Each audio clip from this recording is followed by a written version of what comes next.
Hearing will come back to order. I want to thank our witnesses for a very informative classified session. Now we begin the public portion of this meeting. I welcome back Secretary Meink, General Saltzman, and General Wilsbach.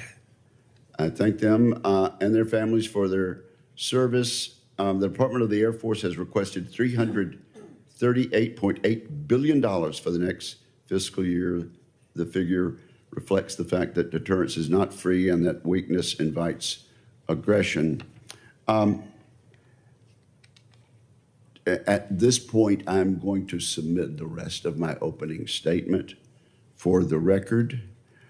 I understand that Senator Reid is at a very important meeting of the Appropriations Committee, and he may very well want to submit his opening statement for the record also. So at this point, I thank Secretary Meink and recognize you, sir, for your opening statement. Thank you, Chairman Wicker, Ranking Member Reid, and distinguished members of the committee.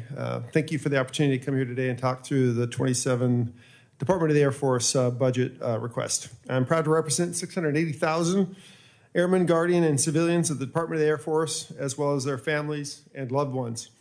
After the events of the last year, Operation Midnight Hammer, Absolute Resolve, and now Epic Fury, I don't think anyone doubts that the Space Force and the Air Force are the most capable in the world.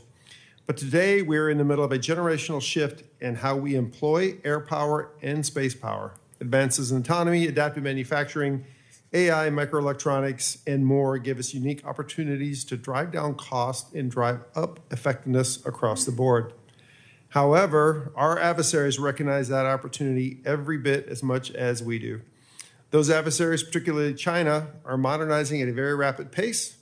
To stay ahead, we must innovate faster in everything that we do. That means staying ready to fight tonight, next month, next year, next decade. Unfortunately, for the past 25 years, the DAF's budget request has been the smallest relative to GDP in its history. At the same time, the nation has asked more of it. To meet its mission needs, the DAF was forced to shortchange both foundational readiness and much-needed modernization.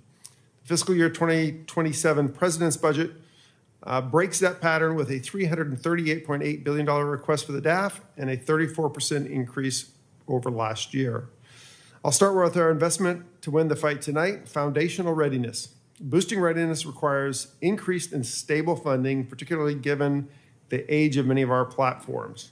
The FY27 budget increases our foundational readiness investment by 34%, providing a jump needed to truly recover. We're also looking at ways to operate more efficiently by accelerating decision-making, reducing barriers to entry for industry, and leveraging innovative contract structures. The DAF's lean budget over the last years has also resulted in a $50 billion facilities maintenance backlog. This is compounded by the way we have traditionally done MILCON, which results in cost almost twice what a commercial construction would.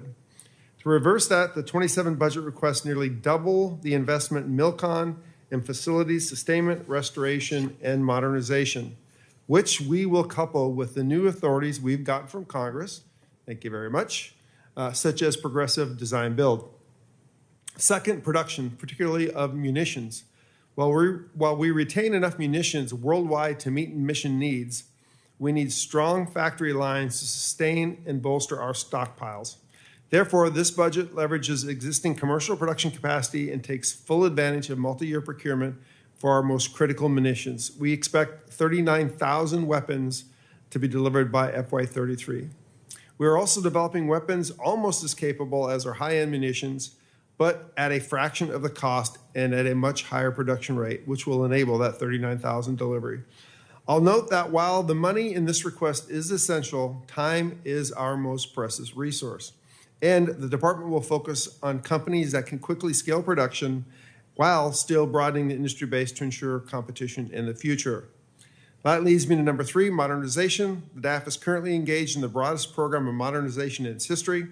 While not every program has been perfect, we have seen much success with our new proliferated space architectures, collaborative combat aircraft, the F-47, B-21, and our command and control and battle management systems. The FY27 request accelerates those successes and applies lessons learned from across the board. To that end, we are transforming acquisition. We are empowering our new portfolio acquisition executives, or PAEs, and their teams with the authorities, resources, and talent they need to accelerate capability delivery. We have delegated nearly every authority we are legally allowed to down to the PAEs. We are realigning portfolios to match mission outcomes. Our end state is all DAF acquisitions aligned with the PAE structure to ensure consistent, simplified, and rapid decision-making across the entire Space Force and Air Force. Finally, our most decisive advantage remains our people, the airmen and guardians who make everything possible. This budget invested in them. That includes a 5 to 7% pay raise for military, larger bonus pools for incentivizing high-performance civilians, increases to military end strength, and a 300% increase in dormitory investments. In conclusion, this budget represents a disciplined strategy to meet our threats. While FY27 does represent a major increase in our budget, we are ready to execute that budget. Much of the new funding will accelerate mature programs with established contracts. Regardless of the final total, we will remain accountable and transparent to Congress and the American taxpayers. Thank you very much, and I look forward to your questions. Thank you very, very much. General Wilsbach, you're recognized. Good morning, Chairman Wicker, Ranking Member Reed, and distinguished members of the committee. I'm proud to represent 665,000 total force airmen serving our nation. Thank you for the opportunity to appear before you today and your continued support for airmen and their families. The United States Air Force exists to provide the nation with decisive options at both speed and scale. Every day, our airmen deliver that capability by controlling the air, holding targets at risk, moving forces and supplies across the globe, and underpinning the joint force with these combined efforts. As illustrated in recent operations such as Operation Midnight Hammer, Absolute Resolve, and Epic Fury, they do it professionally and without pause. We operate in an environment where distance no longer guarantees sanctuary, networks are contested, and adversaries are fielding capabilities specifically designed to deny us the advantages we've relied on before. That reality drives our focus: readiness, modernization, and taking care of airmen and their families. Readiness is the ability to generate combat power quickly, operate in contested environments, and sustain operations over time. Today, our airmen are meeting the mission, but are doing so while managing significant strain. We are flying aircraft that in many cases are older than the airmen who maintain them. We are operating at a high tempo across multiple theaters and doing so while preparing to be ready for any future conflict. Our fiscal year 2027 budget request prioritizes restoring depth in our force by increasing funding for flying hours, munitions, maintenance, and advanced training that reflects the reality of today and tomorrow's fight. Weapon systems sustainment funding increased to over $24 billion and flying hours to nearly $10 billion. We are focused on readiness that continues to remain credible and can deliver effects. Modernization is not only about replacing old platforms with new ones, but evolving how we fight. Speed, survivability, and decision advantage will define future conflict. It requires a force that is more connected and adaptable. To this end, we are increasing our research and development funding by 27% to over $57 billion. The fiscal year 2027 budget request will accelerate our modernization programs. We are advancing the F-47 and collaborative combat aircraft to increase combat mass and complicate adversary targeting. We are upgrading our current fighter fleet to ensure it remains viable while also investing in long-range strike, advanced munitions, and resilient command and control. Additionally, our nuclear enterprise remains foundational. Investments now will sustain the modernization of the triad through the Sentinel, B-21 Raider, and upgrades to the B-52 and the E-4B. These capabilities ensure that our deterrence remains credible and ready. Third is taking care of airmen and families. We ask a lot of our people. Frequent moves and operational stress take a toll. Our Air Force continues to invest in improving options for healthcare, childcare, and spouse employment. Therefore, our budget request strengthens quality of life. We are executing the largest investment in our dormitories in over a decade of $2.7 billion in FSRM and $330 million in MILCON for a total of $3 billion. We are looking for solutions to meet the housing needs of our families with a request for $1.3 billion while funding new construction projects to address child care capacity shortfalls by adding about 1,700 child care spaces. The Air Force exists to be the best possible fighting force for our nation. We are building a force that can operate under pressure and deliver effects anywhere in the world. That requires sustained investment, disciplined choices, and an unwavering focus on our people. With your support, we will ensure they have the tools, training, and the backing they need. Thank you. I look forward to your questions. And thank you very much, General Wilsbach. General Saltzman. Thank you, Chairman Wicker, Ranking Member Reed, distinguished members of the committee. Thank you for your support for the Space Force and our nation's guardians. As the past year has demonstrated, space is more vital than ever to our economic prosperity, our national security, and the effectiveness of the joint force. However, our adversaries are constantly working to take away our military and economic advantages in the space domain. To defend our nation's interests in space, the Space Force must do more than grow. We must evolve to meet the challenges of this new era. To that end, the FY27 budget's landmark investment of $71.1 billion for the Space Force represents a generational opportunity to position the force to meet the rapidly expanding threats and demands of the nation. I know some of the budget percentage increases being considered sound big, but let me put those in perspective. There are at least 25 individual military installations inside the United States that each have more personnel than the entire Space Force. And the top 10 of those installations are all at least twice the size of our service. And the Space Force budget, in comparison to other services, will still be less than 5% of our nation's total military spending, an extraordinary value on return of investment for the nation.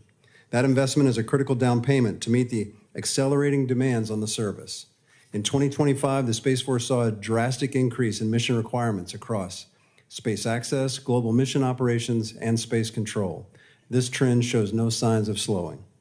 To position the service for this mission growth and inform our future needs, the Space Force has been working hard to define what we believe our future operating environment will look like over the next 15 years. And then based on that, we designed our objective force structure, which will provide a vector for our services investments to meet the nation's expanding needs and defeat future threats. Increases in the service budget and in strength are a national security imperative. That is why the FY27 budget boosts our top line by almost 130% and our end strength by 27%. The proposed budget paired with this increase in end strength will allow the Space Force to recruit and train the guardians we need, build vital space capabilities for the Joint Force and the nation, and provide the support and infrastructure that the mission growth demands. Today, we deliberately build a cadre of space-minded warfighters, equipped with the skills required in an increasingly contested and evolving domain. We are preparing our Guardian officers to seamlessly integrate with the Joint Force. We are bolstering the development of our enlisted force to ensure they become technical space warfighting experts. And we are developing our civilian Guardians so that they can best provide their unique expertise, ensure continuity of operations, and bring a depth of support across the mission sets. In order to execute all of our expanding missions, it's imperative that we responsibly and effectively convert this increased appropriation into combat capability and warfighting advantage. Unlike the other services, the majority of our budget, nearly 2/3, is dedicated to developing and fielding new systems instead of personnel or operations and maintenance. That is why the Space Force is so focused on taking advantage of this once-in-a-generation opportunity to enhance our acquisition processes, all with the goal of accelerating the fielding of vital combat space systems at the speed and scale required for each mission. To that end, newly empowered portfolio acquisition executives are positioned to make better and faster program trades, expediting our ability to deliver combat-credible systems on operationally relevant timelines. We're simplifying our approach to requirements, bolstering our relationships with industry and allies, and ensuring our vital Guardian workforce is expertly trained in the complex task of acquisitions. Unlike other services that are modernizing existing systems, the Space Force cannot modernize what it does not have. We are creating some of these innovative capabilities for new missions from the ground up, particularly in space control, where we are investing in all categories of counterspace systems necessary to deter and defeat aggression in space. Additionally, we are aggressively pursuing more resilient space architectures that can withstand attacks and continue to operate through an extended conflict. This includes expanding our Resilient Missile Warning and Tracking Initiative that provides life-saving alert to troops worldwide, enhancing satellite communications to connect joint force units and commanders around the globe during battle, and growing our space-based sensing and targeting architecture to hold adversary forces at risk through space-based AMTI and GMTI anywhere in the world. But the added manpower, missions, and capability require commensurate increases in the structures that support them. So the FY27 budget request also includes the required MILCON to ensure our Guardians are fully supported. The Space Force has laid the organizational foundation, defined the compounding threat, and delivered the blueprint required to counter it. Now we must build those structures and systems to ensure domain superiority for years to come. With the continued advocacy from Congress, our Guardians stand ready to deter aggression, protect our space-enabled way of life, and have called upon fight and win. As I conclude my final presentation to this committee as the Chief of Space Operations, let me say thank you for enabling our successes and for the opportunity to highlight the exceptional work that our Guardians are doing every day to secure our nation's interests in, from, and to space. I look forward to your questions. Well, thank all three of you, and thank you particularly, General Saltzman, as you prepare to move on to another phase of your career. For the record, Senator Reid was at a meeting of another important committee when we began this hearing. I submitted my opening statement for the record. You are now recognized, Senator Reid. I will adopt the wise posture of the chairman and submit my statement for the record. And I think it would be appropriate if you went ahead and added some very important recognition for a. Well, I want to recognize and thank General Saltzman for his service, remarkable service in creating, not just shepherding, an organization, Space Force. So thank you very much, sir, and gentlemen, thank you all for your dedication. And please convey our sincere thanks to the men and women, both uniformed and civilians, who you lead. Thank you. I think that reflects the feeling of the entire committee. I will defer my questions until later. Again, there are other important meetings going on today, and members will have to be going in and out. But at this point, Senator Fisher is recognized for questions, and then to be followed by Senator Reid. Thank you, Mr. Chairman, and I too would like to thank all of you gentlemen for your service. And General Saltzman, I wish you the best in your future endeavors. Thank you very much. Secretary Meink, how would the investments proposed in this budget request scale the Air Force munitions production? Significantly.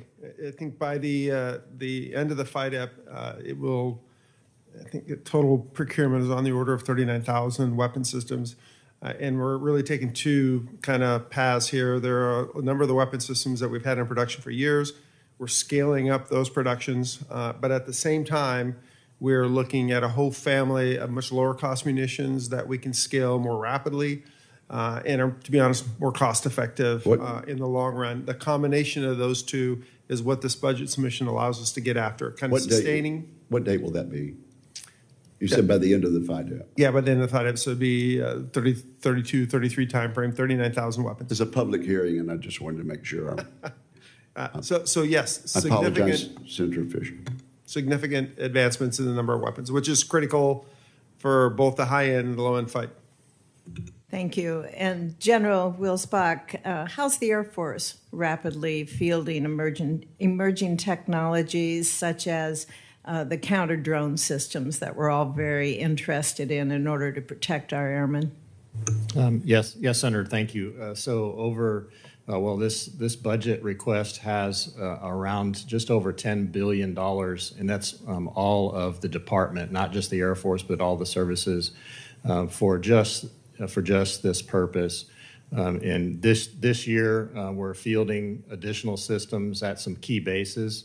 One of them is in your home state, and many other places. We also have fielded some systems the Army has previously deployed to our bases in the Middle East. And as we and go all through of those are counter-drone? Yes. Well, counter-drone, counter-one-way attack, and counter-cruise missile. As well as we go into 27, that will continue to expand. Ultimately, Senator, we should have some system protecting all of our bases, and we'll get to that in future years. Thank you. Mr. Secretary or General Wilsbach, in the fiscal year 2027 budget request, it also includes $1.4 billion for developing collaborative combat aircraft. In this setting, can you explain why we need those CCAs and what progress has been made so far on developing those systems? I think a short response and turn it over to General Wilsbach.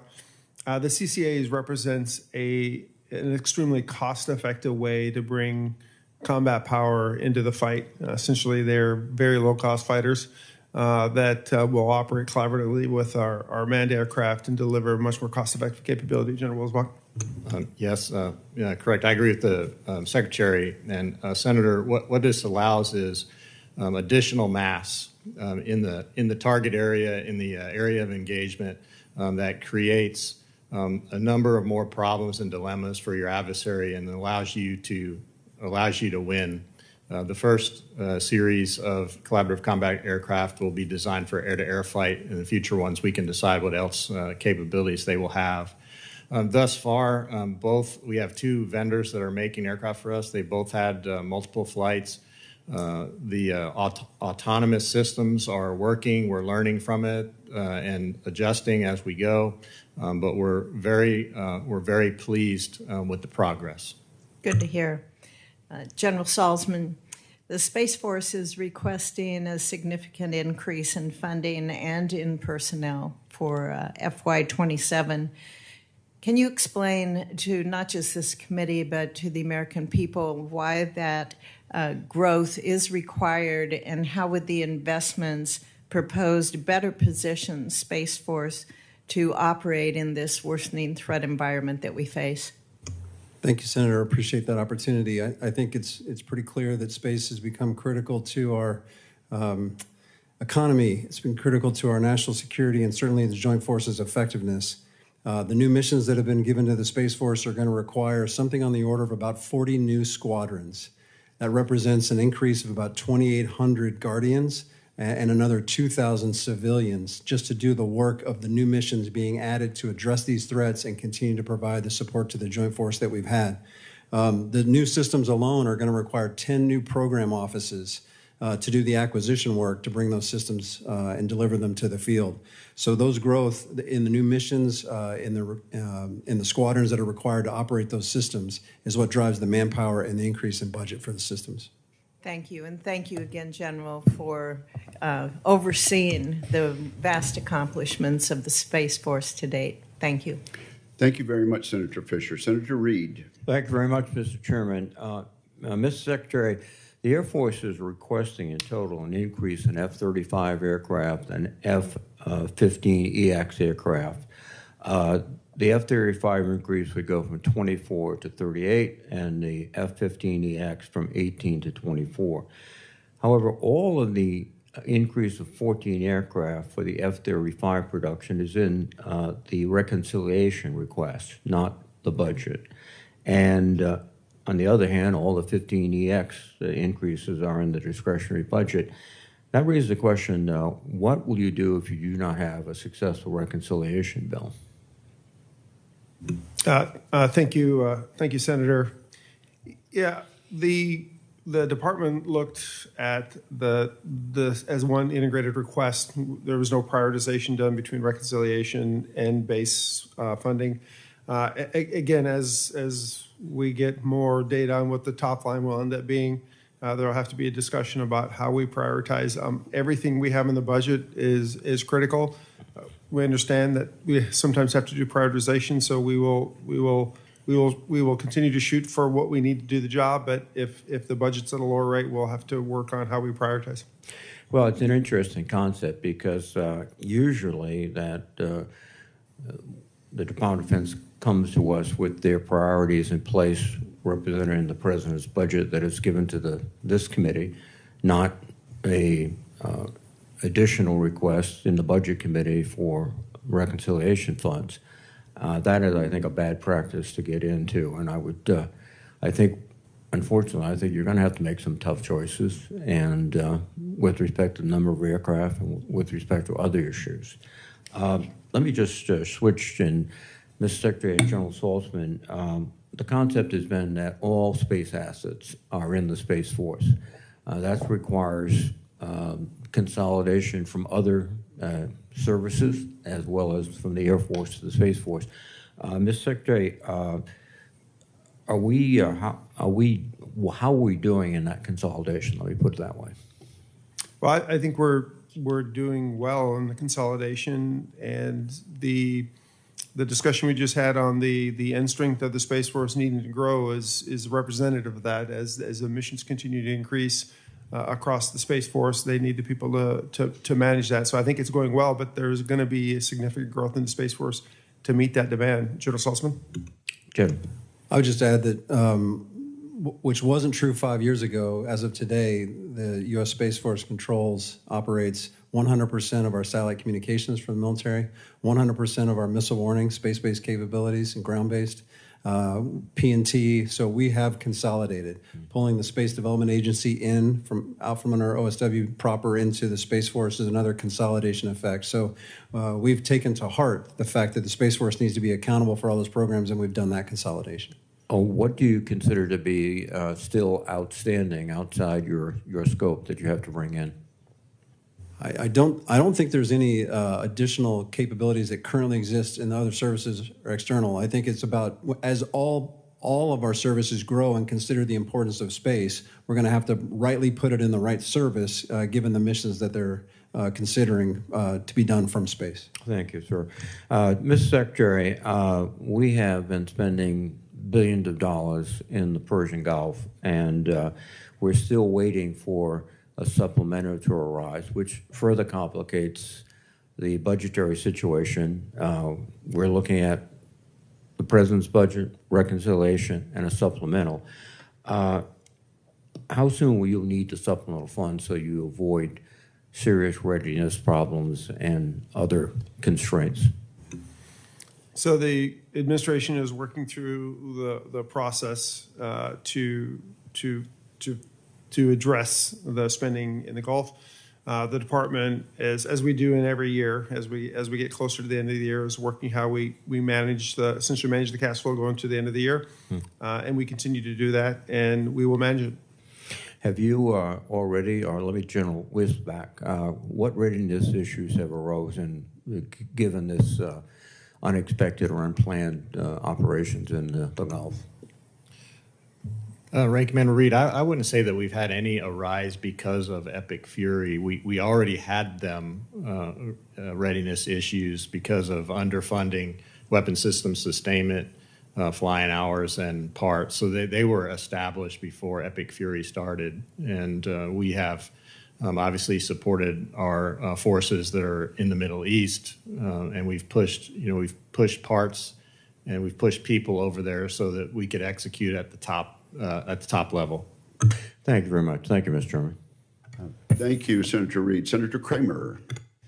Thank you, Mr. Chairman, and thank you all three of you for being here and for your service, and a special thank you, General Saltzman, for your incredible leadership during the youthful season of that new force, and you've brought it along nicely, and we appreciate you very much, more than you probably could know.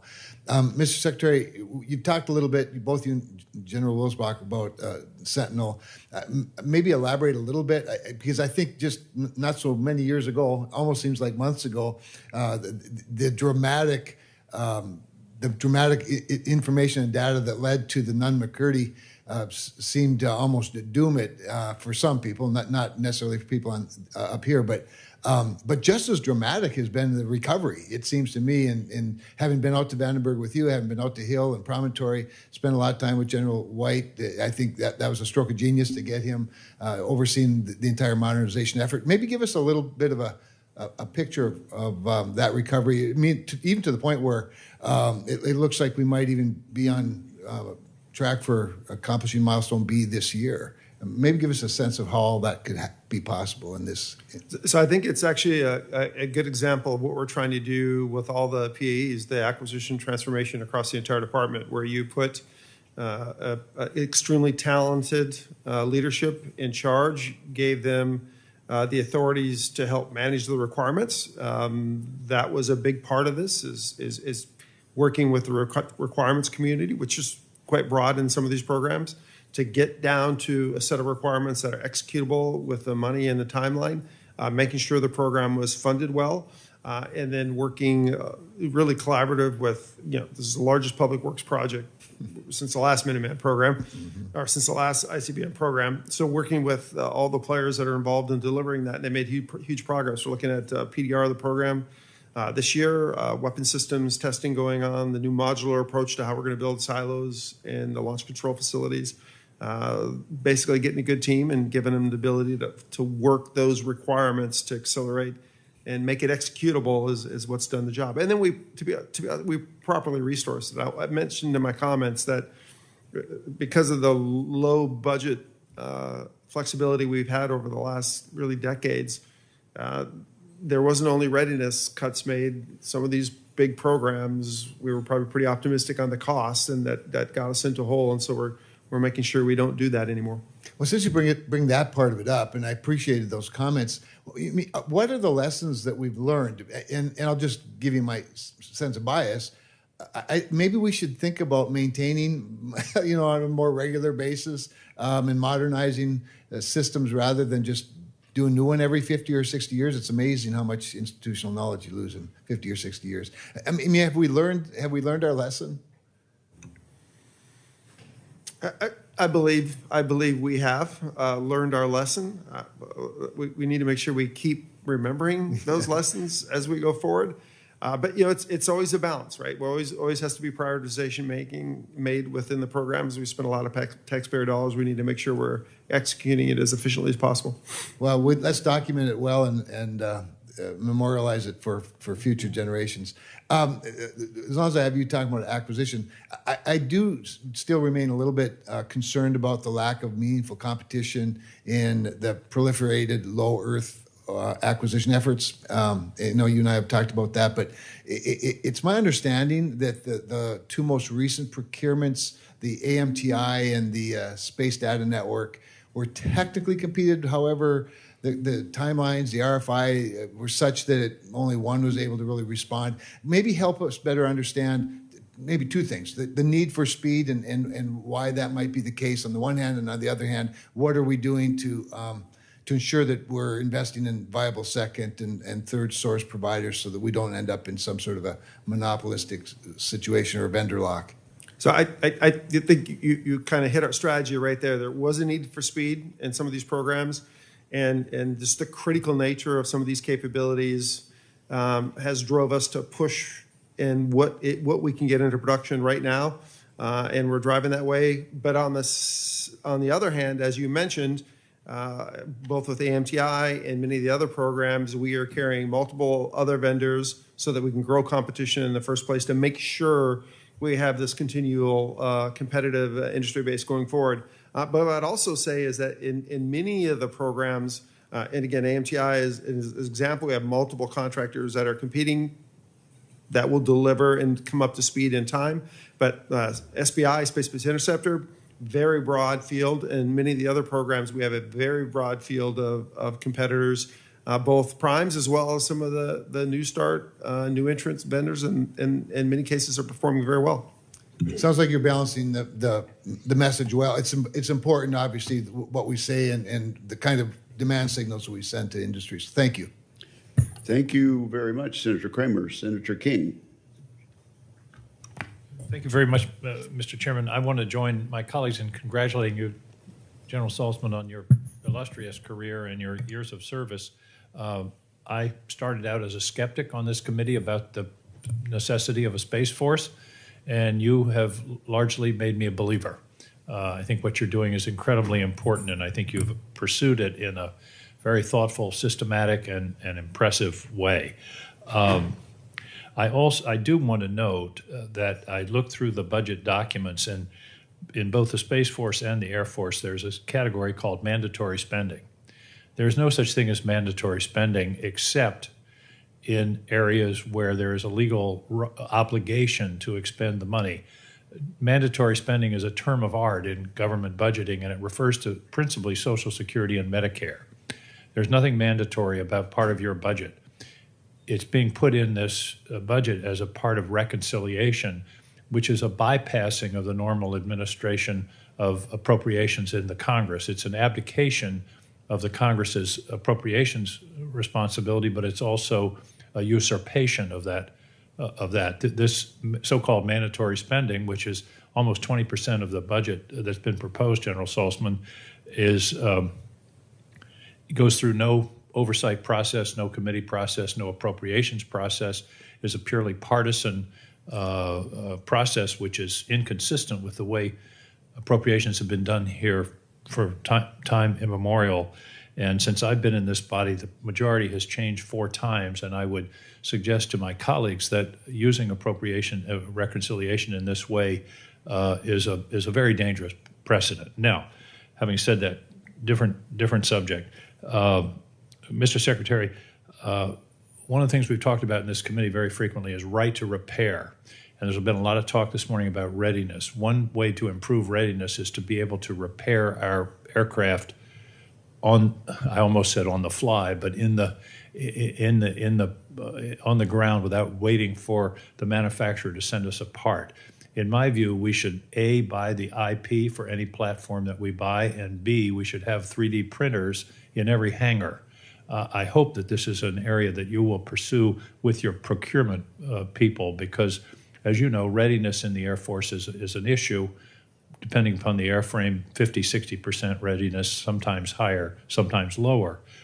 Do you agree with me that we really need to stress our ability to repair our own equipment and to do so on a timely basis? No, absolutely, Senator. And as we look particularly at the new programs going forward, that's a big focus to make sure we have that right. And to some degree, back to our discussion already, some of these programs, the decisions made, we're trying to save costs wherever possible, and those kind of short-term decisions did not prove to be cost-effective long-term. And we're trying to be honest, we're trying to reverse a lot of that now and going forward. I also believe this is an area that, and there's been multiple proposals with respect to congressional language associated with access to data rights, and I think all those things are necessary to make sure that going down the road we have that right to be able to do that. I hope that you will pursue that actively, because having a $100 million airplane that can't fly for want of a valve or a part is malfeasance, and so I think that's an important way to attack that problem. Mr. Secretary, the other thing that's concerning me is the speed of adaptation. We have had a tremendous lesson in Ukraine about adaptation, where a country that 3 or 4 times as large has now been stopped cold on the battlefield by Ukraine's incredible adaptation and utilization of drone warfare. I fear that we're still stuck in a kind of longer-term sclerotic process of procurement, and it's got to be the perfect weapon rather than an 80% weapon that we can then innovate as we're moving forward. Drones and directed energy are 2 areas that I think we're just slow to adapt. We're still knocking down $50,000 drones with several $1 million missiles, and I know we're moving in that direction, but I think it's got to move much, much faster. We can take a lesson. In fact, I think we should benchmark against Ukraine in terms of productivity level, speed of innovation, and cost. I hope that's something you'll take back to the department. Yeah, absolutely. I think you probably heard me say time and time again that we not only have to be innovative, we have to innovate faster than all of our potential adversaries, or in the end, we end up losing. Right? And that is our focus going forward. It's the militaries that adopt the new technologies the soonest that win. The Battle of Agincourt is probably one of the best historical examples, where the longbow overcame a very vast, supposedly vastly superior French army. So let's remember the Battle of Agincourt. Thank you. Thank you. I hope we all agree that the Forged Act has gone quite a long way in moving us away from the previous sclerotic process. Senator Kane. Thank you, Mr. Chair, and thank you to the witnesses.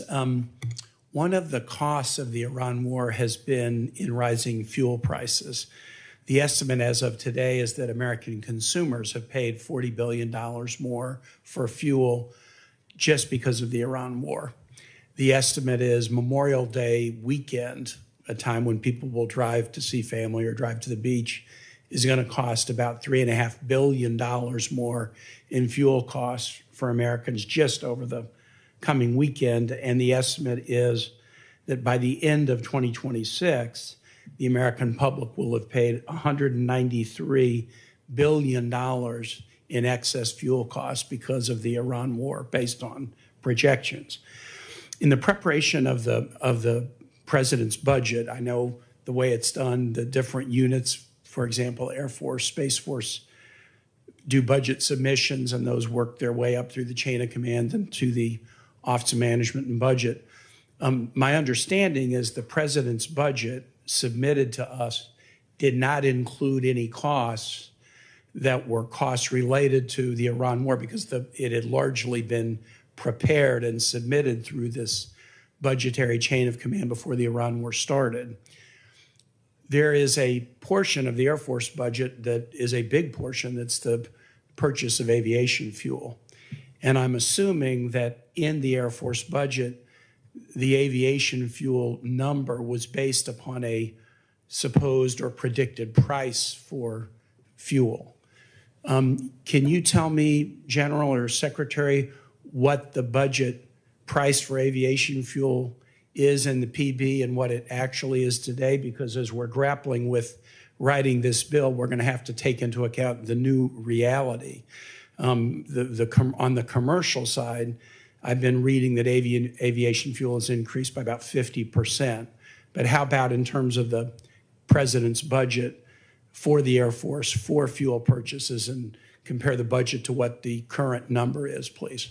Yes, Senator. So we did account for an increased flying hour cost from last year or from 26 to 27. Like you said, we figure that number well before the market determines what the actual cost will be. Some years it's more, some years it's less, and so we will adjust our dollars if we end up having to pay more per dollar for a gallon of fuel, if it ends up being more than we assessed. Do you know what the assumed per gallon cost was in the PB that we're analyzing right now? The increased cost in flying hours was roughly about a 10% increase of what we anticipated from last year to this year. So you took last year and you, we did. And that's what we do proposed every an year. increase by about 10%. Yes. If what I'm reading is accurate, that on the commercial side, aviation fuel has increased by about 50% since February 28, would that be similar to what the prices for aviation fuel necessary for Air Force operations would be? Well, the current market price isn't necessarily what we paid, because we've bought the fuel in the past. Right. You have some long-term contracts. You have some storage. We do. Right. So the specifics of this will be known at such time when it's when we're finished burning the fuel. Yeah, but I imagine you've got some people who are looking at the price of aviation fuel pretty carefully. Have you reached any conclusion about whether your 10% suggested increase is going to be close to where we are, or are we going to be needing to look at a significantly greater fuel cost? It's hard to say at this point, but what I'll tell you is this is routine for us. Every year, the cost of flying hours changes from the time we budget for it to the time we execute it. And we work it out with moving money around in various accounts to cover down on the cost. Do you know whether that's a factor that's being contemplated in the preparation of a potential supplemental bill? I mean, obviously, this isn't just an Air Force issue. Aviation fuel is by all the service branches. Is this one of the items that's being contemplated, Mr. Secretary? Yeah, it's we looked at the total cost. I think when the Secretary was, I don't know what committee he was at, but I think Jay Hurst mentioned we were looking at about a $29 billion impact, and I'm fairly confident that it includes the total cost, including some of the O&M fuel costs. And it really depends on how long those costs stay high to what would be the impact. So it really depends on that as well. Yeah, well, I'll conclude, Mr. Chair, just order of magnitude. We're going to have a very, I think a challenging debate today. It's going to be a very long day on a reconciliation bill where we're proposing to spend $70 billion for ICE and CBP. We gave them $140 billion last year, of which $100 billion remains unobligated. But that $70 billion for ICE and the CBP that we're going to talk about with some degree of intensity today, compared to the prospect of $193 billion being paid by American consumers between now and the end of the year just because of this war, that gives you some sense of the challenge that American families are facing. And I suspect as we're looking at the military budget, we're going to see a similar need to adjust it pretty dramatically because of fuel costs. With that, Mr. Chair, I yield back. Thank you very much. Senator Hirono, are you ready for your questions? Yeah. Need it. Thank you very much.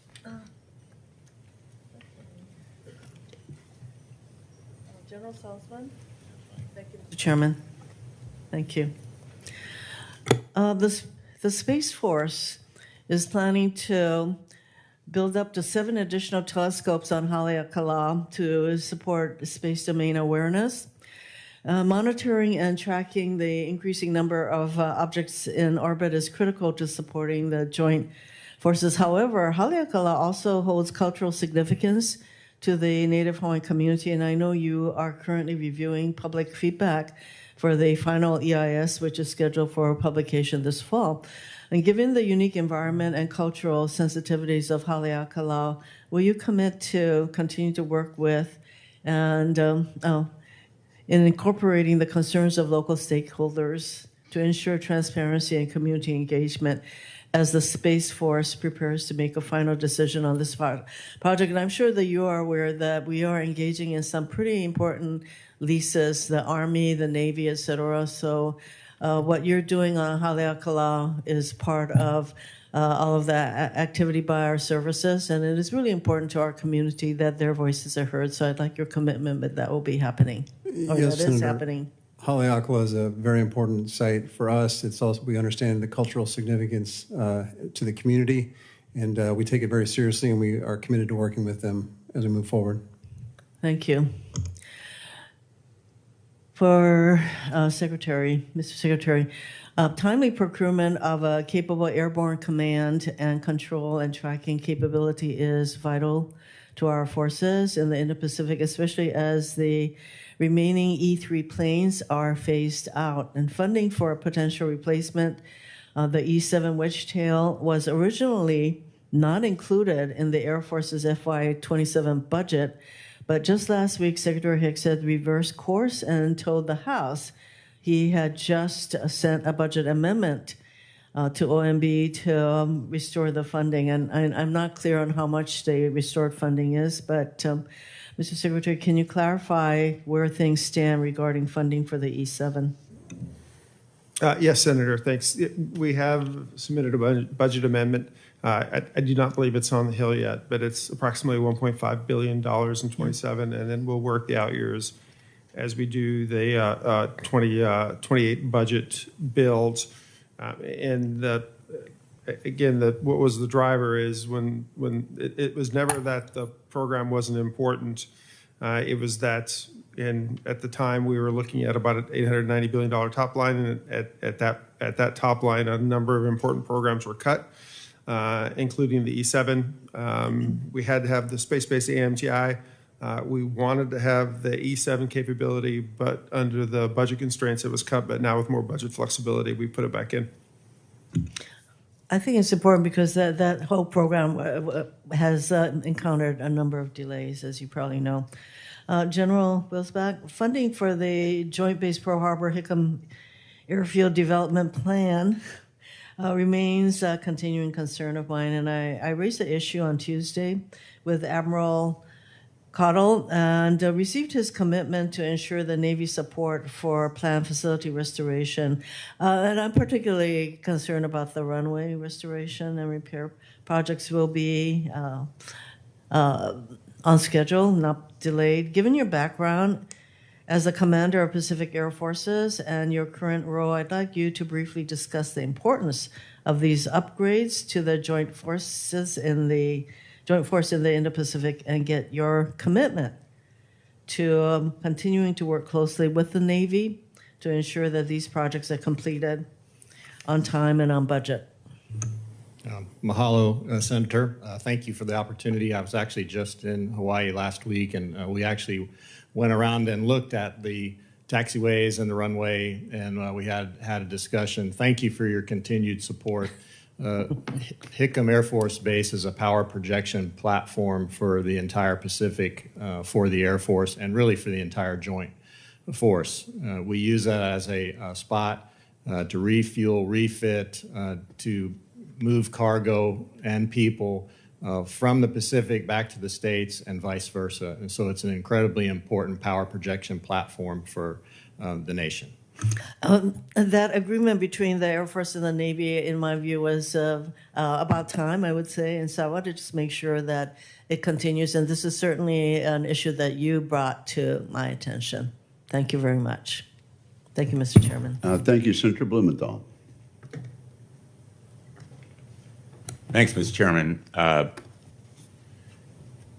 The war in Ukraine has provided a lot of lessons. I think you would agree. Beyond drones and air defense, the conflict has underscored how essential fighters, that is aircraft, space-based surveillance, satellite communication, electronic warfare, and resilient command and control networks are in a highly contested fight like that one, or any for that matter. At the same time, Ukraine has shown how difficult it is to operate in an environment that's shaped by persistent surveillance, GPS jamming, advanced air defenses, cyber attacks, and long-range precision strikes. Ukrainians have fought back and pushed back the Russians because they've made use very ingeniously and creatively not only of drones but of all kinds of other instruments that disable the Russian aggression. Assumptions the United States has relied on for probably decades, particularly around air superiority and uncontested access to space-enabled systems, can no longer be taken for granted in a future potential conflict. The administration is now committing tens of billions of dollars to next-generation fighters and missile defense and space systems, specifically with China in mind. Are any of the lessons of Ukraine applicable to the potential conflict with China? Thanks, Senator. I think one of the biggest lessons to take away, which perhaps is the reason why the conflict is drawn out for so long, is neither side established air and space superiority, and they go together. You have to have space superiority in the 21st century if you hope to achieve air superiority because of the reliance we have on our systems in space, communication and navigation and timing. So that the fact that neither side ever established air superiority is why it's drawn out to a really long conflict, which is why our budget emphasizes air and space superiority with a number of the systems that we're wanting to field. But the United States is not going to establish air superiority against China if there is a potential invasion of Taiwan, is it? We actually intend to try to establish air superiority, and it's important not to confuse air superiority with air supremacy. Air supremacy is much like what we had in Afghanistan, where we could fly around anytime, anywhere. But what you saw in Iran, both just recently and other times, we would establish air superiority, where we would establish maybe a smaller part of the airspace where we can fly around and execute the missions that we would like to do. And then you would maybe get out of that airspace and you would no longer have air superiority, but you didn't care because you're not there anyway. I think that's an important distinction. Do you foresee Ukraine establishing or moving toward air superiority? I would probably defer that to my the UCOM colleagues, but it's possible that they could, and it's also possible that Russia could. But what we're seeing is neither side really ever achieving air and space superiority. But the trend there, in my view, simply on the basis of non-classified information, is that the Ukrainians, in their use of drones, in cyber, in satellite intelligence, have come a long way, farther than the Russians have done. Would you They certainly agree? have. I go back to, Senator, the foundational lesson that I've taken out of that conflict is the principality of establishing air and space superiority allows you to do so many other things with your military to achieve objectives. And the lack of having air and space superiority really limits you to the objectives that you can achieve. Thank you. Thank you very much, Mr. Chair. Well, thank you, Senator Blumenthal. Senator Slotkin. Thank you. I apologize. I sound like I'm smoking a pack of cigarettes a day. I am not, but I'm a little bit under the weather. I want to start out by thanking Secretary Meink and General Wilsbach. I just, we had some important things culminate in Michigan in the past week on Selfridge Air Force Base. We worked with you all on commitments after the president made the decision to replace the fighter mission at Selfridge Air Force Base. And I know that's been a really big and complex problem set for you all, and I just want to thank you for doing that. Yesterday, the state of Michigan, per our discussions, approved on a bipartisan basis. We have a split Democrat and Republican House and Senate. Approved $152 million to start work now on the runway at Selfridge, which I know unlocks a lot of what we're able to do there. So thank you for putting into the fight up in the next 5 years, almost $800 million into upgrades there. We, of course, would like you to move some of that forward now that we've lived up to our end of the bargain. But this is a genuine thank you. And I'm really proud of how my state over the past 12 years have worked state, local, federal, Democrat, Republican. Everyone's done their part. And this is a huge deal for us and a huge deal for our economy. So I want to thank you.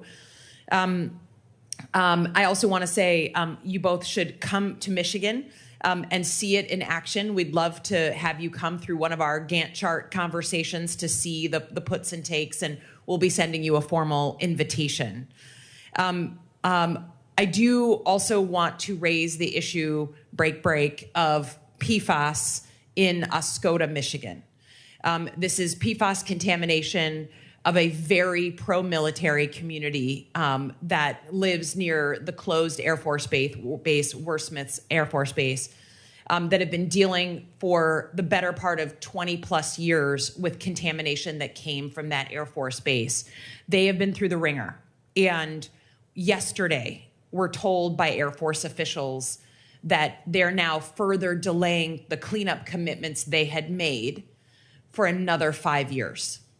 I'm sure no one at the local level put together that you all were coming up here for your hearing. And so I just, the Air Force has in recent years been working more productively on the ground with the residents there and made commitments. But there are plumes of this contamination in under lakes that host YMCA camps.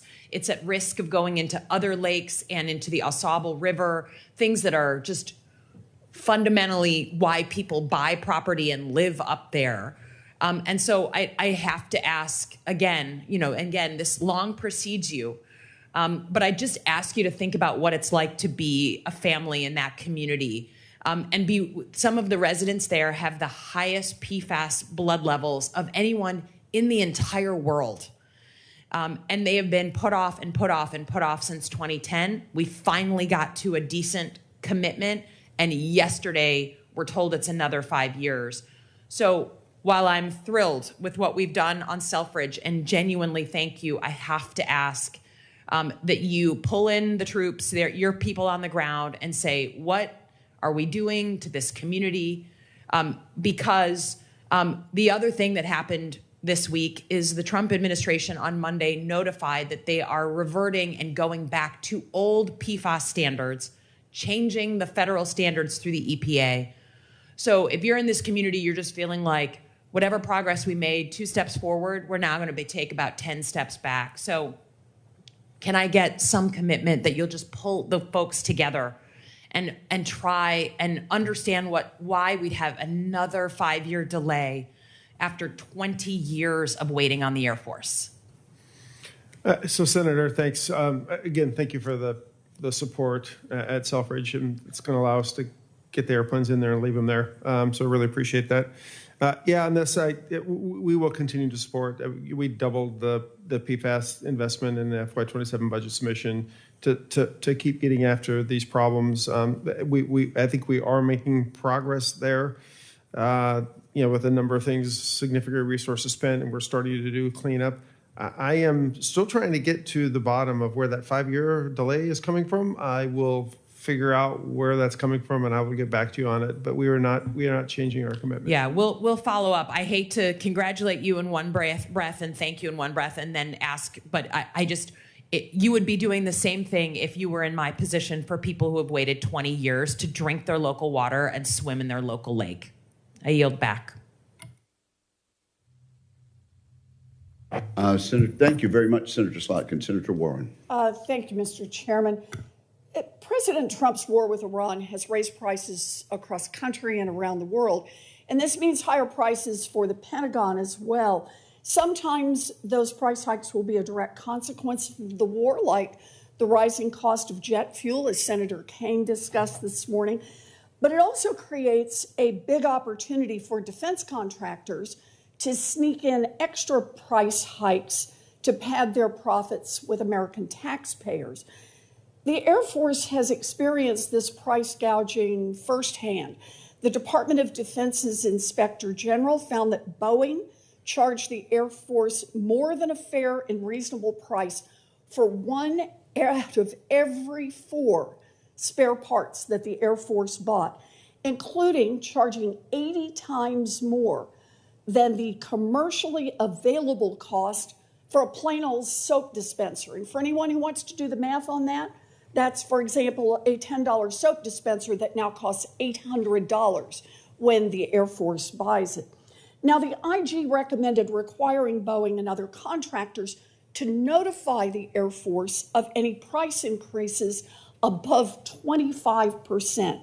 Secretary Meink, would it be easier for the Air Force to keep costs under control if companies had to affirmatively disclose when prices shoot up by more than 25%? So, Senator, I'm not familiar with the specific number you quoted, but we do have in many of our contracts we do have requirements to matter of fact they can't raise prices. Matter of fact, as we go to many of the fixed price contract structures, multi-year fixed price contract structures, the contractor is not allowed to raise costs. But I appreciate yes. that you put that in some contracts, but I'm actually asking a somewhat different question, if I can, and that is, what is the baseline for every defense contractor working? Last year, the House and the Senate's NDAA included my Bipartisan Transparency in Contract Pricing Act with Senators Ernst, Slotkin, and Grassley, and it would implement the IG's recommendation.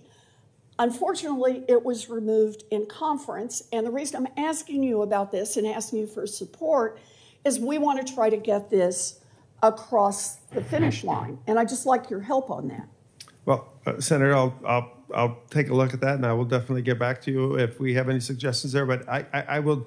I mean, I won't mince words here. That we support Any help from the Congress to get improved access to data rights. To be honest, that's one of my biggest concerns is data right access and those sorts of things. But happy to work with the committee on that. Let's pick up on data because I agree with you. Let's do this one and try to get it across. But one of the things that's happening is that defense contractors monopolize their repairs by improperly labeling repair data as proprietary, even when the Air Force had rights to the data, and then banking on it being too hard for DOD to catch the mistake in how they had labeled it. RAND found that Boeing's inappropriate restrictive markings on software prevented the Air Force from repairing the KC-46 itself or contracting with somebody else to do it. So let me just ask you on that one, Secretary Meink. Would rules incentivizing contractors to provide accurate markings allow the Air Force to repair aircraft both faster and improve readiness? Any help to support right to repair, I think is the broader term that we use, and access to data rights is a big part of that. Is important. Good. I'm trying to get us in as much detail as we can here. You know, this committee has heard from senior military leaders across the services that they need right to repair. Mr. Chairman, I'd like to submit a letter from Senator Sheehy and I that we sent to this committee collecting that testimony for the record. Is there objection? Without objection, Okay. it will be submitted and received. Okay, and I just want to do one more quickly if I can, because big contractors are trying to trick us by offering an alternative to right to repair called data as service, which is really pay-per-view. And it's a module that keeps the big contractors in control. The Air Force knows how unsustainable that model is. When it wanted to access the repair manual for the AC-130J, Lockheed Martin charged the Air Force $900 per page just to look at the repair manual. So tackling the broken contracting around sustainment and pricing would be transformative for our readiness.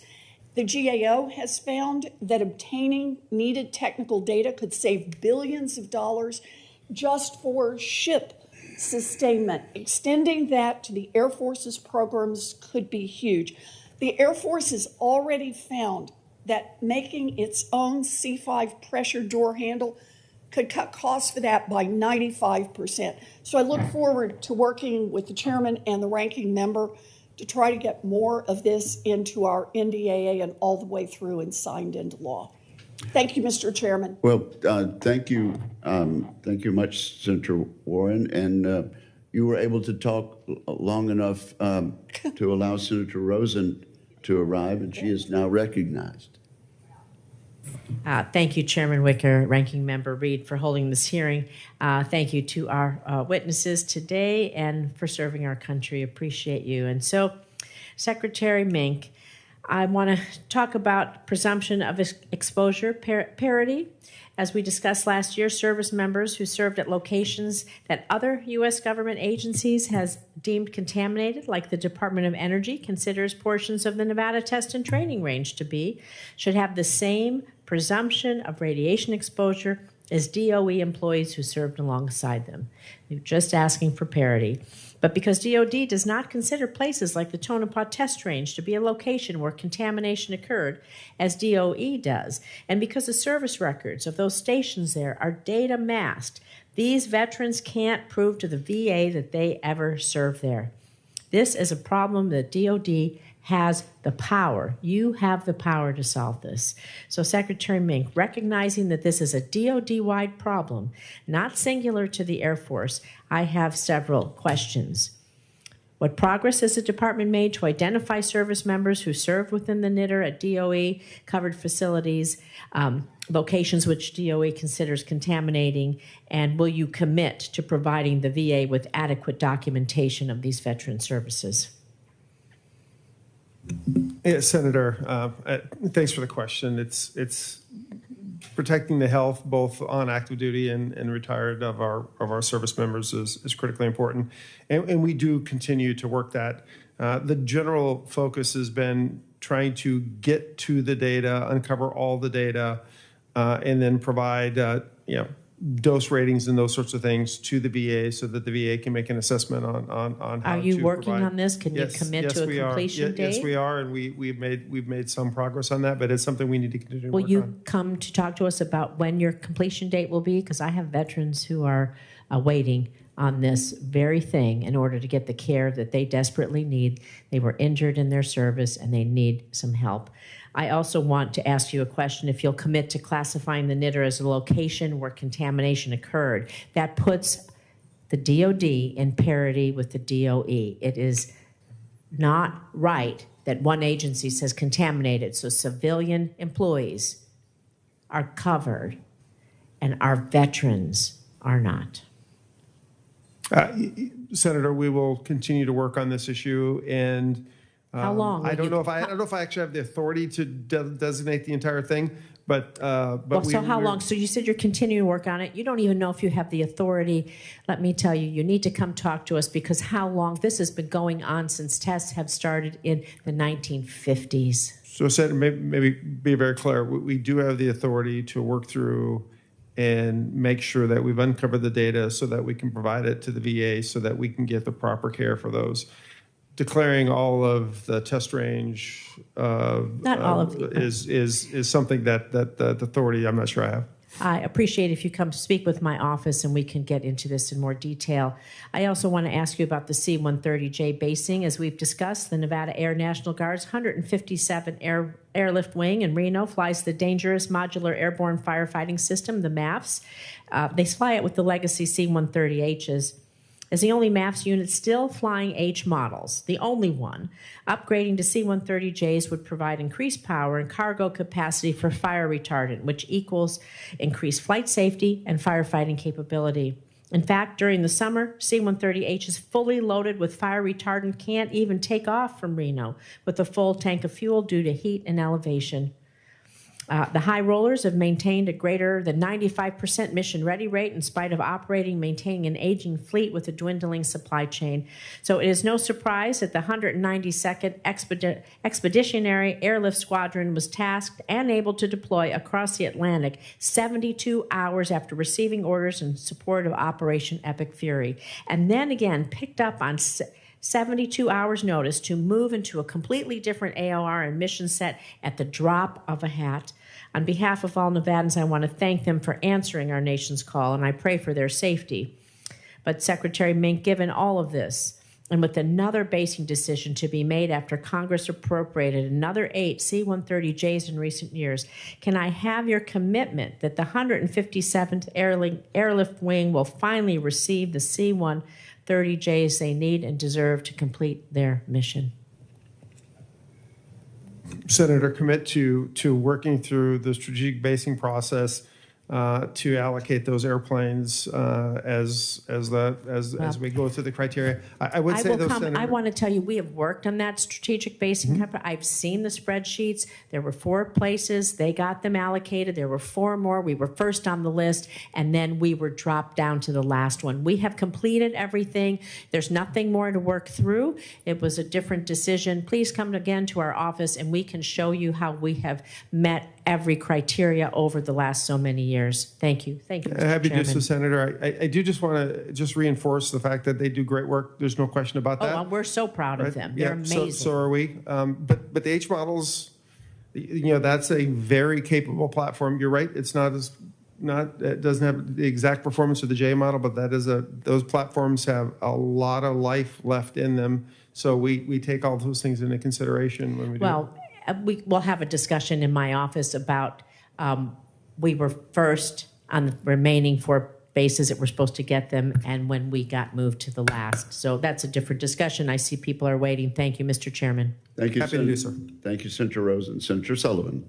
Gentlemen, thank you for your service. I think all 3 of you are doing an exceptional job, so thank you. I want to thank you also.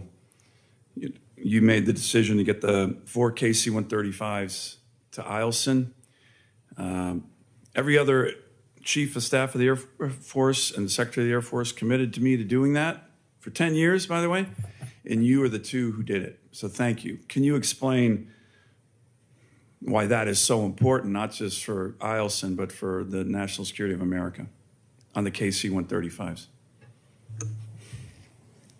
The geography of Alaska allows it to be a very strategic location, mainly because, especially for air power advocates, because we can get to just about anywhere in the northern hemisphere within 9 hours of flying time if you went in a straight line. Now, obviously, international borders don't always allow you to do that, but we can project power from Alaska better than a lot of other places in our country. And so having additional air refuelers at Eielson helps us to project more power. Thank you, gentlemen. And on that, I want to talk about the other big initiative in the President's budget, in the Air Force's budget, and that's the fighter town recapitalization. General Wilsbach, I appreciated the classified briefing on that. But can you and the Secretary walk through again that, which is a huge investment in the Air Force's budget, a request of essentially $7 billion, $2 billion to be appropriated this year. But why is that such a national security priority for the Air Force in highlighting that? Yes, Senator. Kind of along the lines of. And this is what I'm talking about, is the J-Bear recapitalization. Yep, the J-Bear recapitalization. Just as the general was saying, it's a very strategic location, making sure that the infrastructure, and yes, it is about $7 billion across the FIDEP to do that fighter town recap. So just due to the location and criticality of it, we need to make sure the infrastructure there is good, and that's the investment, General. Well, the only other thing that I would add is that for years, we've been operating out of some pretty old facilities, and built in the 1950s, a lot of them at J-Bear, right? Yes, Senator. And so this brings us up to the 21st century, and as we're operating fifth-generation aircraft from Elmendorf, we'll have buildings that are commensurate with the technology in the aircraft. General, as a former ALCOM commander, can you talk about the importance of, again, what you were talking about in terms of Alaska's strategic location, but this fighter town recapitalization, the F-22s that already exist at J-Bear, the F-35s that already exist at Eielson, over 100 fifth-generation fighters. How do our adversaries view that, given what you talked about? We're so close to them and can be in their backyard in a matter of hours, especially if we go supersonic. Well, I haven't talked to them about this, but if I was them, I'd be worried. And the thing that I would be worried most about is the J Park, the airspace that's between Eielson and Elmendorf. And I'm sure they watch what we do in there, and they can see the capabilities that we have with our fifth-generation aircraft, which is extraordinary. But that airspace allows us to train at the highest levels, frankly, just about in anywhere in the world, because it's big enough and it has the capabilities to replicate the threat. And so that J-Park airspace is a crown jewel. So the fighter town recapitalization is $7 billion, doesn't include what we've done in terms of the new runway at J-Bear and the JITC expansion, which are already happening. We're breaking ground on the JITC expansion, close to $400 million in the budget, and we pretty much finished the new runway at J-Bear. Can you talk about those and their importance? And really, as many Air Force officials have told me, with that expansion, J-Park, the new runway, the fighter town recapitalization, that J-Bear is now looking to be certainly one of the most important Air Force bases on the planet Earth. The runway extension is going to allow continuous operations regardless of the winds. Previously, the north-south runway was really too short when the runway condition was either wet or icy and the winds were out of limits for operations. The about 2,000 feet extension on the runway allows almost no matter what the winds are, aside from a completely iced over runway, we're going to be able to operate all year round, day and night. So you just have a lot more access to the airspace, and you can get off the airfield and do real-world missions if you need to do that. The JITIC, the training center, test and training center, will allow a much more realistic training for all the crews, both at Eielson and at Elmendorf, and people from other parts of our country will be able to go there and use that facility. When they're doing red flag and other exercises? You could, absolutely. Great. Thank you very much, Mr. Chairman. This is a really exciting time for JBER and Eielson, and I appreciate the leadership of the General Wilsbach, Secretary Meink, and General, we'll get to you with some QFers because what you're doing is important as well. Thank you. Thank you very much, Senator Sullivan, Senator Budd. Thank you, Chairman. Gentlemen, thank you for being here. Thanks for all you do for our airmen, for our guardians. Secretary Meink, thanks for supporting my Air Power Acceleration Act a few weeks ago, especially for the provision to increase the 15EX fleet by an additional 200 aircraft. I think that's the right number to recapitalize the 8 current F-15E squadrons. So after the 6 initial F-15EX bases receive their aircraft, what's your vision for where the aircraft next go? Yeah, Senator, and appreciate your support on that. Critical platform, critical what you do in your state to support that platform. We really appreciate that, and it's been demonstrated time and time again, even in combat, how good a platform that is. With respect to as we build those out, we'll set up the strategic basing criteria to go off and work that. I can't say exactly where they're going to go, but it'll be a combination of active and Guard and Reserve units that'll be looked at. Thank you. Secretary, continuing with you, on the topic of these 15EXs, what's your plan to stand up the 2 squadrons at Kadena Air Base in Japan as quickly as possible? The background, I've been seeing constant fighter deployments to Kadena for almost 5 years now to fill the vacuum of the F-15Cs that started leaving in 2022, I believe. Yes, I believe we start, looking through my numbers here, I think we actually deliver the first aircraft next year. Is that right? General Wilsbach, if you want to add in. Yeah, I think it's next year, and we finish by 28 or 29? 28. Thank you. So, as you know, Senator, we're pushing hard to ramp production. Boeing has fallen behind a bit. A lot of it's due to the strike, but we're working closely with them to increase production to get well beyond 2 per month, which will not only enable what we're doing in Korea, but also the rest of the bases around the world. Thank you. Anything else to add, General, on that? No, Senator. Yeah, thank you. Secretary, another piece of my Air Power Acceleration Act is the provision to allow multi-year procurement for the F-35 and for the 15EX. Can you describe the benefits this authority would bring to the service, to the industry, and to the taxpayer, multi-year procurements? Yes, Senator. Increasing our flexibility to use multi-year procurement is just critically important. F-15 is an exemplar of that because the instability in the production rates and the unknown future, the contractor just couldn't make the investments necessary to tool up and improve and really modernizing how they're doing production of that aircraft. So doing that long-term stability allows a contractor to do those things that it eventually save the government money and allow us to produce those aircraft quicker. So it's important there. F-35, not only on the aircraft production but also on the parts production. Right, having a stable long-term multi-year contract on parts as well as the aircraft themselves or spacecraft in that case, or in other cases, is just super important. Year to year is inefficient, but it's also doesn't allow us to do the things to improve the systems going forward as well. Yeah, thank you very much for the answer.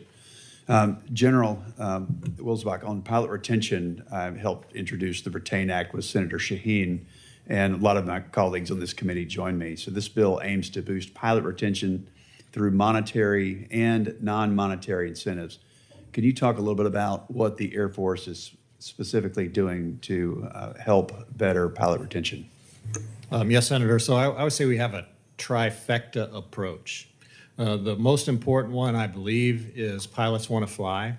And so getting them in the cockpit and flying multiple times a week is the biggest complaint that they have that they're not getting to do. And so the 27 budget dedicates $24 billion to weapon systems sustainment, which will generate additional sorties. And then the $10 billion for flying hours will allow the pilots to get more sorties. That's the first of the trifecta. The second one is incentives via pay. There's a monthly your flight pay and then the bonus. And so Congress has helped us out this year with maximizing those amounts, and the 27 budget request that maximization as well. That's meaningful to the families. And then the last one is quality of life measures. And probably the biggest complaint we hear is too many moves.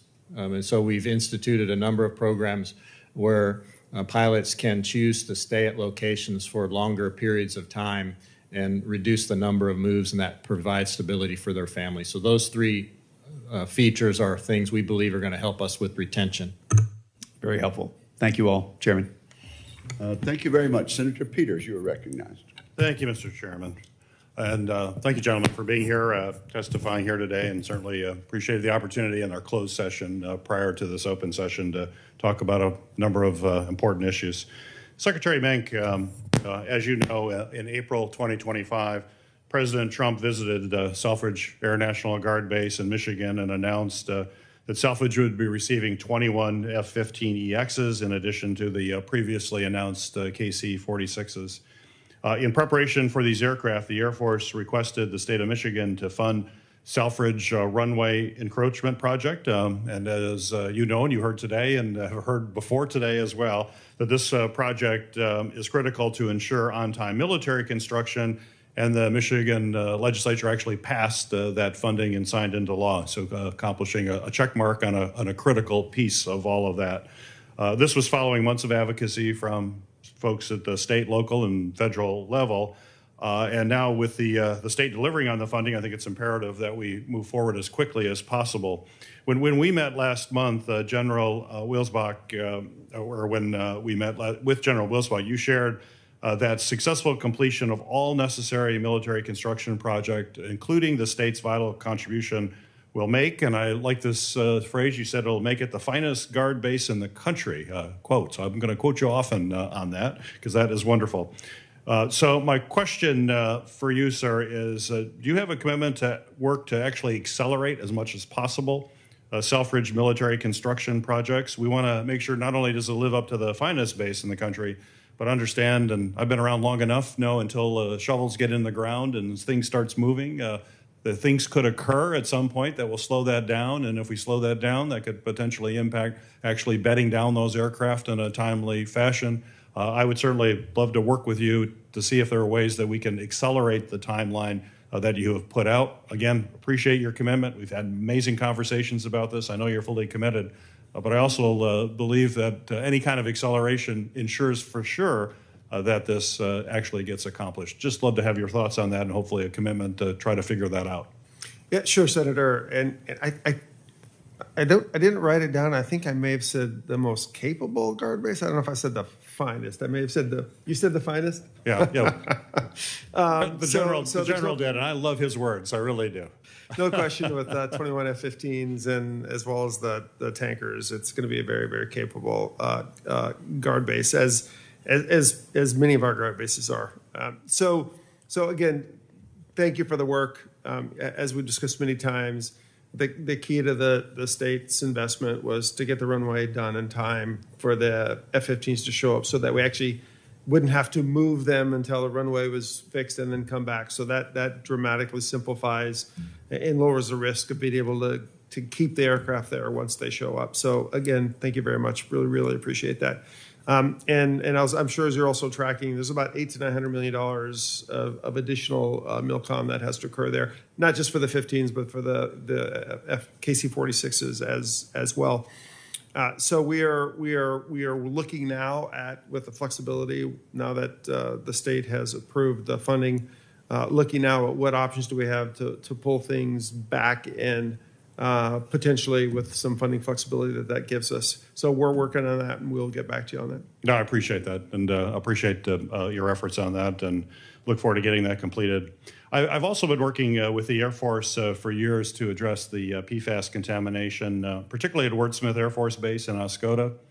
And I certainly recognize the complexity of this cleanup effort. I've been working on it, as I said, for years, and I also appreciate the time and energy that the Air Force has dedicated to it, and the continued communication we've had related to the cleanup, that it's done correctly. But I am extremely concerned and disappointed by some recent reports that show that cleanup efforts may be delayed by as much as 5 years, with remedial action construction now set in 2035. That's 25 years after contamination was first identified in the state. You know, we just can't keep this community waiting forever. It's unacceptable. We need a cleanup done right, and we need it done as soon as possible. And if there's a way to get this cleanup back on track, whether it's a matter of funding or some other factor, we need to pursue all of those options. So really my question for you is how can we get this back on track? I'd love to have your commitment to work with me to try to figure out how we can reassess that delay. And as part of that, I'm hoping you could provide me and the community desperately needs this, a detailed rationale for why this delay was announced. And I'd also like to know the current status of ongoing interim remedial actions at the site, and how this delay is now going to impact those remedial actions that are going on in the site. And I hope you agree with me, Secretary, and I know you care about these issues. We've had a lot of discussion about it. But certainly the community deserves to have more detailed answers than they're getting right now. And I hope I could have your commitment that we could get that done and meet with your team, have my team meet with yours, whatever it takes, and have an opportunity to let everyone know that this will get done, and hopefully much sooner than what is being contemplated now. Yes, Senator, absolutely. We do take these issues serious, both for our airmen and for the local community. So I'll go back to you on that. I'm actually trying to dig up where that 5-year delay came from. I actually can't find where that has that is actually going to occur, but I'm going to dig into it and get back to you on it. I appreciate it. Thank you for your efforts. Thank you, Mr. Chairman. Thank you, Senator Peters. And gentlemen, there will be an unusual amount of questions for the record, and Mr. Secretary, you'll be able to supplement your answer to Senator Peters in